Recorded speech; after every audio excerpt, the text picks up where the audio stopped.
me being able to come forward, share my story, I'm destigmatizing eating disorders. I'm also putting a different face on eating disorders, and hopefully it's a face that people can relate to, and they can say to themselves, okay, she went through this, she got past it, I can do that too. Hi, I'm Jiva Wilkerson, and I lived with an eating disorder. I lived with my eating disorder from childhood well into adulthood. My eating disorder, much like many other people's, it went through many different stages and phases and evolved several times. Throughout my life, I've experienced episodes of binge eating, which is consuming large quantities of food, almost to the point of feeling maybe over full with the intention of maybe dulling your feelings or emotions. I also restricted my food, which means I wasn't taking in very much food. I also experienced over-exercising at one point in my life.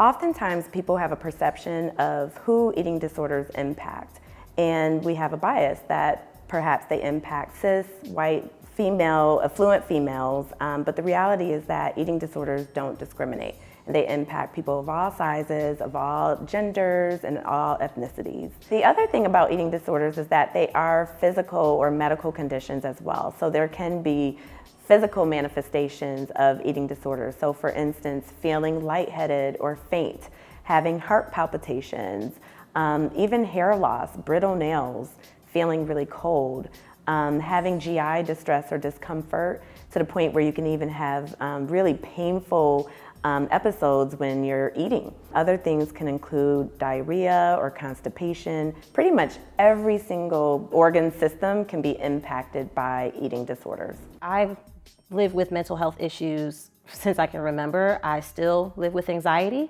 I have bouts of depression as well.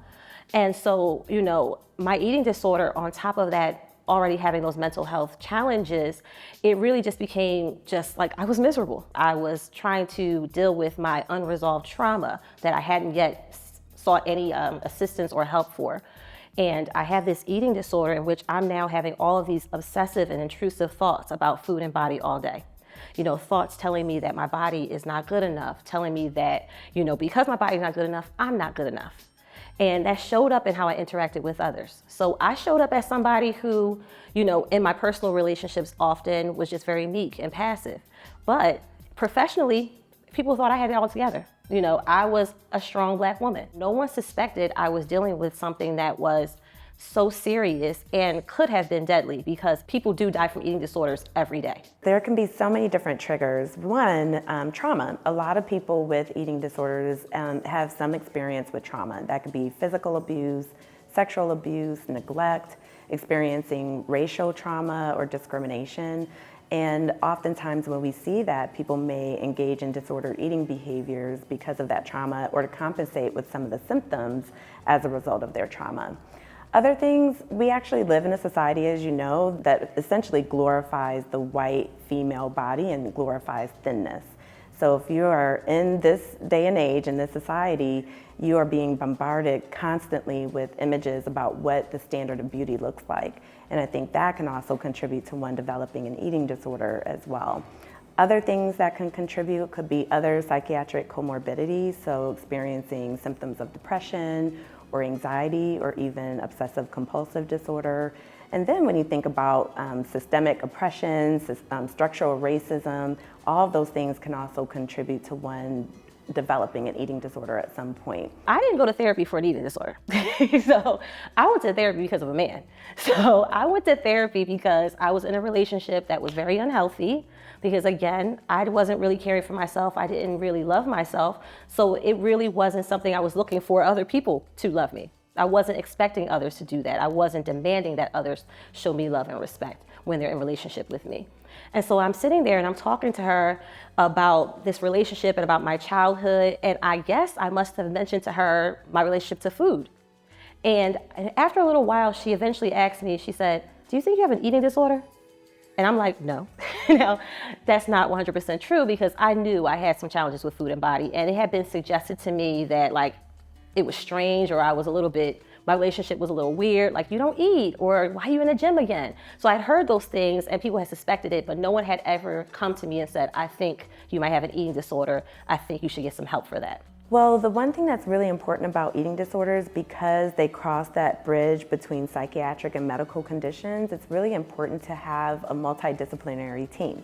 So that team would consist of a therapist, a psychiatrist, a registered dietitian, and then also a primary care provider. Another thing that's really important is peer support or community support. The challenge with eating disorders is that they are very isolating illnesses.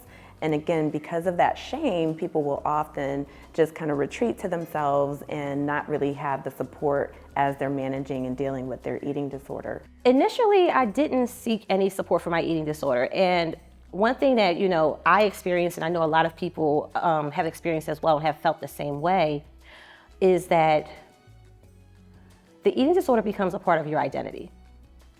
So for me, having the body that I had during that time and having the sense of control or power that I believed I had as a result of that eating disorder, that was not something I was ready to give up. It was my only coping strategy to deal with, the stressors and the triggers I was dealing with in my life. So it was like taking away my security blanket. So for a lot of people, eating disorders are coping mechanisms. I had never learned how to cope. I had never learned how to self-soothe. Through therapy and through time and through love and support of certain friends and family, I was able to say, okay, there is a life past this. There are other ways that I can soothe myself. There are other ways I can feel empowered without harming my body. I am now a certified eating disorder recovery coach. I provide one-on-one sessions, group sessions. I actually have support groups for BIPOC, that's people of color. I provide meal support, and I also provide advocacy. I came to that path starting out actually just working in the eating disorder field for about 3.5 years.